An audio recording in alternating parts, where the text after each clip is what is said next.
আল্লাহর নবী বলেছেন, লা দীনা লিমান লা সালাতা লাহু, যার কাছে নামাজ নাই তার কাছে দ্বীন নাই, ঈমান নাই, চরিত্র নাই, কিছুই নাই। আল্লাহর নবী বলেছেন, আল্লাহর বান্দা এবং কাফেরের মধ্যে পার্থক্য কি?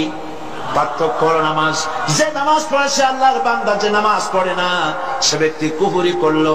মান তারাকা সালাতান মুতাআম্মিদান ফাকাদ কাফারা, ইচ্ছা করে যে নামাজ ছেড়ে দিল সে কুফরি করলো। বলেন নাউজুবিল্লাহ।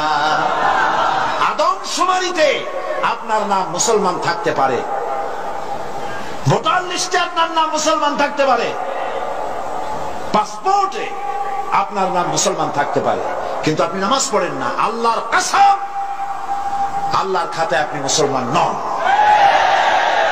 আপনি দেশের প্রেসিডেন্ট, প্রধানমন্ত্রী হতে পারেন, পররাষ্ট্র স্বরাষ্ট্রমন্ত্রী হতে পারেন, পুলিশ আপনাকে স্যালুট দেয়, বিডিআর স্যালুট মারে, সবই ঠিক আছে, কিন্তু আপনি যদি নামাজ না পড়েন, আমার দেশের সদর ঘাটে কুলি বোঝা টানিয়া পেট চালায়, যে সেই কুলিটা যদি নামাজি হয়, দিনদার হয়, পরেশগার হয়, আল্লাহরে ভয় করে, তাহলে বেনামাজি প্রেসিডেন্ট, বেনামাজি প্রধানমন্ত্রী, বেনামাজি মন্ত্রীর চাইতে আল্লাহর কাছে কুলি, মাঝি, রিকশাওয়ালার মর্যাদা হাজার হাজার গুণ বেশি।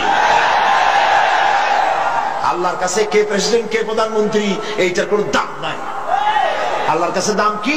ইন্না আকরামাকুম ইনদাল্লাহি আতকাকুম। আল্লাহর কাছে মূল্য হচ্ছে তার যে ব্যক্তি আল্লাহকে তোমাদের মধ্যে বেশি ভয় করে।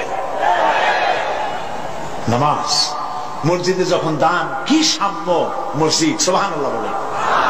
মসজিদের মধ্যে মন্ত্রী, গরিব মানুষ, ফকির মানুষ, পানওয়ালা, সিগারেটওয়ালা, জুতায় পালিশওয়ালা সব দাঁড়ায় গেছে নামাজের মধ্যে।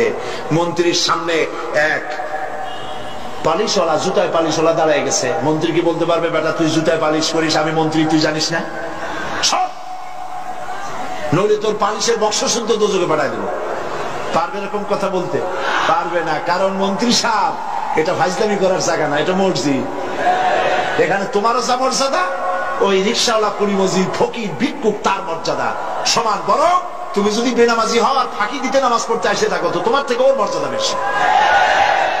কবি বলেছেন, এক হি সব মে খড়ে হো গে মাহমুদ ও আয়াশ, এক হি সব মে খড়ে হো গে মাহমুদ ও আয়াশ, না কোই বান্দা রহা না কোই বান্দা নওয়াজ। একই কাতারে সম্রাট মাহমুদ আর তার ভৃত্য আয়াজ দাঁড়ায় গেছে। এখন কেউ চাকরও নাই, ভৃত্যও নাই, সব আল্লাহ গোলামে পরিণত হয়ে গেছে। নামাজ, ইসলামী সরকার হলে প্রথম কাজ হবে নামাজ পড়া। নামাজ পড়বে, কাজে বরকত হবে। দেখেন না মুয়াজ্জিন কি বলে? মুয়াজ্জিন আযানের ভিতরে বলে, হাইয়া আলাস সালাহ, এসো নামাজের দিকে। আপনি বলবেন মুয়াজ্জিন চিল্লাও কেন? নামাজের দিকে আসলে হবে কি? মুয়াজ্জিন দ্বিতীয় লাইনে গিয়ে বলে, হাইয়া আলাল ফালাহ, এসো কল্যাণের দিকে, মঙ্গলের দিকে। নামাজের দিকে আসলে পরে তোমার কিসমত খুলে যাবে, তোমার তাকদীর পাল্টে যাবে। এসো নামাজের দিকে, নামাজ পড়ো। বন্ধুগণ, এই নামাজের দরখাস্ত সারা দেশে, পৃথিবীতে যত জায়গায় যাই, সব জায়গায় মানুষকে নামাজের কথা বলি। বন্ধুরা, নামাজ পড়ুন, নিজে পড়েন, বউ বাচ্চারে পড়ান, আল্লাহর কাছে দোয়া করেন নামাজের জন্য, আল্লাহ আমাদের নামাজি বানায় দাও। বলেন আমিন। নামাজ আর কেউ ছাড়বেন? নামাজ না পড়লে কাফের, কাফের। নামাজ না পড়লে মুসলমান বলে দাবি করার কোন হক, কোন অধিকার আপনার নাই। নামাজ জীবনেও আর ছাড়বো না, এই ওয়াদা করতে পারবেন? দুই হাত উঁচু করেন, বলেন ইয়া আল্লাহ, তোমার কোরআনের মাহফিলে তোমারে সাক্ষী রেখে দুই হাত উঁচু করে কসম করি, শপথ করি, ওয়াদা করি, যতদিন পর্যন্ত মালাকুল মউত আমার মাথার কাছে না আসতেছে ততদিন পর্যন্ত ফরজ নামাজ, ফরজ রোজা আর ছেড়ে দেব না, আর ছেড়ে দেব না, আর ছেড়ে দেব না।